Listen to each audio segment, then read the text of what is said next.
ଭଗବାନ ଶ୍ରୀକୃଷ୍ଣ କାହାକୁ କିଛି ଦେଇନାହାନ୍ତି। କାହା କଥା କହିବା? ଗୋପୀମାନଙ୍କ କଥା କହିବା, ତାଙ୍କ ବାପା ମାଙ୍କ କଥା କହିବା, ସଖାମାନଙ୍କ କଥା କହିବା, ନା ରାଜ୍ୟବାସୀଙ୍କ କଥା କହିବା? ତାପରେ ବି ସେମାନେ କୃଷ୍ଣଙ୍କ ଉପରେ ଏତେ ଖୁସି କେମିତି? ତାହା ହିଁ ପ୍ରେମ। ସମସ୍ତଙ୍କୁ ହଇରାଣ କରିଛନ୍ତି। ନିବସ୍ତ୍ର ହୋଇ ନଦୀରେ ଗାଧେଇଲା ବେଳେ ଗୋପୀମାନେ ତାଙ୍କ ବସ୍ତ୍ର ଚୋରେଇକି ନେଇଯିବା, ରାସ୍ତା ମଝିରେ ଟେକା ମାରି ଦହି ହାଣ୍ଡି ଭାଙ୍ଗିବା, ସମସ୍ତଙ୍କ ଘରେ ଘରେ ପଶି ଲହୁଣୀ ଚୋରି କରିବା। ଏମିତିକି ଯାହା ଘରୁ ସେ ଚୋରି ନ କରିବେ ତା ମନ ଦୁଃଖ ହେବ। ମାଆଙ୍କୁ ଯାଇ କମ୍ପ୍ଲେନ୍ କରନ୍ତି, ହେଲେ ମା କମ୍ପ୍ଲେନ୍ର ସମାଧାନ କରି ବାଡ଼େଇ ଗଲା ବେଳେ ପୁଣି ମନା କରନ୍ତି। ସେଟା କ'ଣ? ପ୍ରେମ। ତେଣୁ ପ୍ରେମ ଦେଇଦେବାରେ ନଥାଏ, ସହିଯିବାରେ ଥାଏ। ଆଉ ସେଇଟା ନିଜେ ଭଗବାନ ଶ୍ରୀକୃଷ୍ଣ ହିଁ ଦେଖେଇ ଦେଇଛନ୍ତି। ପାଖରେ ଦେଖିଲେ ଚୋର ଖଣ୍ଟ କହି ଗାଳି କରିବେ, ଆଉ ଓଳିଏ ନ ଦେଖିଲେ ମନେ ମନେ ଝୁରୁଥିବେ। ତାହା ହିଁ ତ ପ୍ରେମ। ଗୋପପୁରରେ ଥିବା ମୋହମାୟାକୁ ତୁଟାଇ ମଥୁରା କଟକ ଯିବା ଶ୍ରୀକୃଷ୍ଣଙ୍କ ପକ୍ଷେ ସମ୍ଭବ ନଥିଲା, ହେଲେ ଯିବାଟା ନିହାତି ଜରୁରୀ ଥିଲା। ଏକଥା ନିଜେ ଭଗବାନ ଜାଣିଛନ୍ତି। ସମସ୍ତଙ୍କୁ, ସଖାମାନଙ୍କୁ, ଗୋପୀମାନଙ୍କୁ, ଭାଇକି ତ ସାଥିରେ ନେଇଥିଲେ, ବାପା ମାଆଙ୍କୁ ସତ ମିଥ କ'ଣ କିଛି କହି ବାହାରି ପଡ଼ିଲେ ମଥୁରା ଭବନ ଅକ୍ରୂର ସାଥିରେ। ଶେଷରେ ନିଜର ପ୍ରାଣ ପ୍ରିୟା ରାଧା, ତାକୁ ପୁଣି କ'ଣ କହି ବୁଝେଇବେ?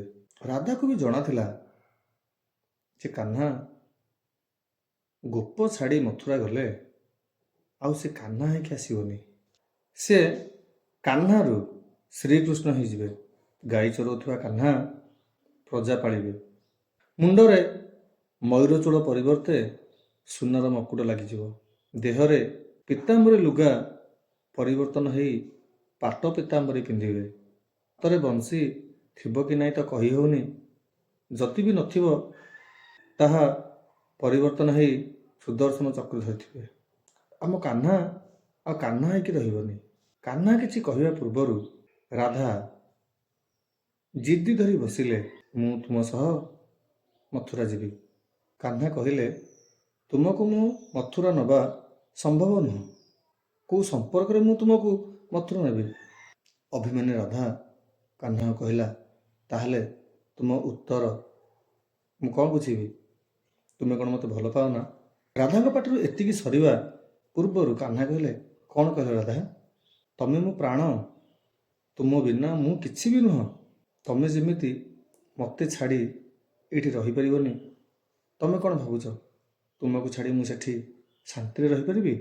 ଅଭିମାନୀ ରାଧା କାହ୍ନା କହିଲେ, ଯଦି ପ୍ରେମ ସମ୍ପର୍କ ଯଥେଷ୍ଟ ନୁହଁ ମୁଁ ମଥୁରା ଯିବା ପାଇଁ, ତ ମୋତେ ବିବାହ କରୁନ କାହିଁକି?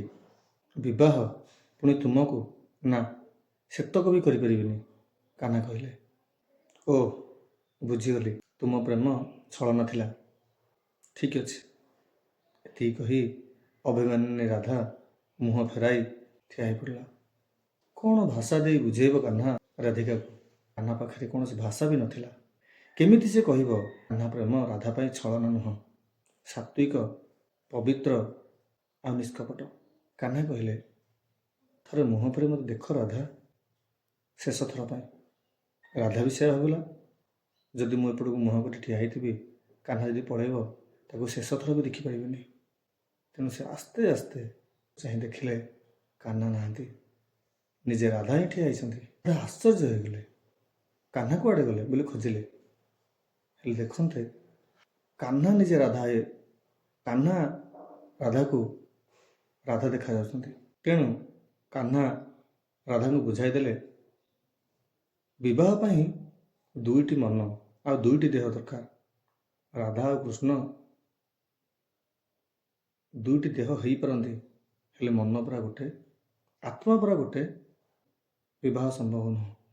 ବାସ୍ତବରେ ପ୍ରେମ ସେଇଠି ହୁଏ ଯେଉଁଠି ତୁମେ ନିଜ ଭିତର ବୁଝିବା ଶକ୍ତିକୁ ଅନ୍ୟ ପାଖରେ ଦେଖୁଥିବ, ସେଇଠି ପ୍ରେମ ହୁଏ।